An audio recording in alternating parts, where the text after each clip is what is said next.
وقصا ثيابا لا يسمعون فيها لغوا ولا كسابا جزاء من ربك حتى نسابا رب السماوات والأرض وما بينهما رحمن لا يملكون منه كتاب يوم يقوم والملائكة صفا لا يتكلمون إلا من نزل له الرحمن وقال صوابا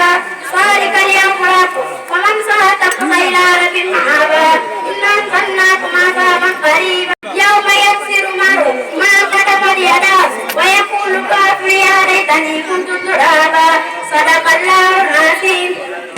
على لساني حديث جرام بينك أن سيئات النسان صديق قاربي على ساق والدي في طريق سيادي حرمة حرمة الله نعذر رسول الله صلى الله عليه وسلم